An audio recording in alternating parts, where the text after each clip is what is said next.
5 family யூனிட்டோட கணக்கீடு பண்ணுறாங்க அப்படின்ற பட்சத்தில் 51,480 ரூபா வந்து கிடைக்கிறதுக்கான வாய்ப்பு இருக்குது. ஃபேமிலி யூனிட்டோட அடிப்படையில் கேல்குலேட் பண்ணுறாங்க அப்படின்ற பட்சத்தில்.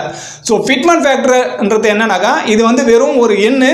ஸோ ஒரு நம்பர் ஒன்று கொடுக்குறாங்க. இது வந்து ஆல்ரெடி நம்ம என்ன பேசிக் வாங்கிட்டு இருக்கோமோ அந்த பேசிக் பேவை கொடுக்குற நம்பரோட நம்ம வந்து மல்டிப்ளை பெருக்கியாச்சுனாக்கா வர அமௌண்ட் தான் இந்த ஃபிட்மெண்ட் ஃபேக்டர். ஃபேமிலி யூனிட் முறையில் வந்து கணக்கீடு பண்ணுறாங்க அப்படின்ற பட்சத்தில் அது வந்து ஒரு குடும்பம் அவங்களோட வாழ்வாதாரத்தை, அவங்களுக்கு தேவையான அடிப்படை தேவைகளை பூர்த்தி பண்ணிக்கிட்டு இந்த ஜனநாயக நாட்டில் அவங்க வந்து சரியான முறையில் அவங்களோட குடும்பத்தை ரன் பண்ணுறதுக்கான தேவையான ஒரு தொகை தான் இந்த ஃபேமிலி யூனிட். இது வந்து அக்ராய்டு ஃபார்முலா மூலமா இது சயின்டிஃபிக்காக வந்து இது கால்குலேட் பண்ணி எடுக்கிறாங்க.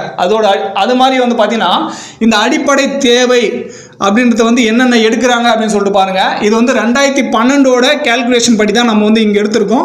ஸோ 2012க்கும் இப்போ 2026க்கும் கிட்டத்தட்ட 14 வருஷம் வந்து கலந்தாச்சு. ஸோ இதோட தேவை வந்து இன்னுமே அதிகரித்து கூட இருக்கலாம். ஸோ உணவு வந்து பார்த்தீங்கன்னாக்கா 2700 கலோரி வந்து ஒரு தனிநபருக்கு வந்து வேணும்.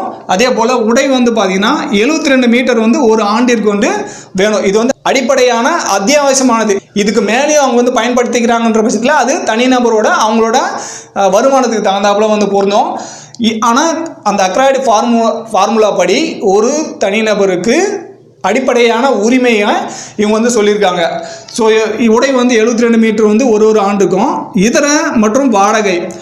இங்கே உணவு உடை கிடைச்சா மட்டும் பத்தாது, அவங்களுக்கு இருக்கிறதுக்கு வந்து இருப்பிடமும் வேணும். ஸோ அதுக்கும் சரி. அதே போல் மற்ற வாழ்க்கையை நடத்துறதுக்கான அந்த உபகரணங்கள்லாம் இங்கே வந்து நம்ம இதரன்னு எடுத்திருக்கோம். ஸோ இது வந்து 30%லேருந்து 45% வந்து அவங்களோட சம்பளத்துலேருந்து செலவழித்துக்கான வாய்ப்பு வந்து இருக்குது. வாடகை, மருத்துவம், கல்வி, போக்குவரத்து இதெல்லாம் சேர்ந்து தான் இந்த இதர மற்றும் வாடகை. ஸோ இதெல்லாம் வந்து பார்த்தீங்கன்னா அவங்களோட சம்பளத்தில் 30%லேருந்து 45% வந்து இருக்கலாம்.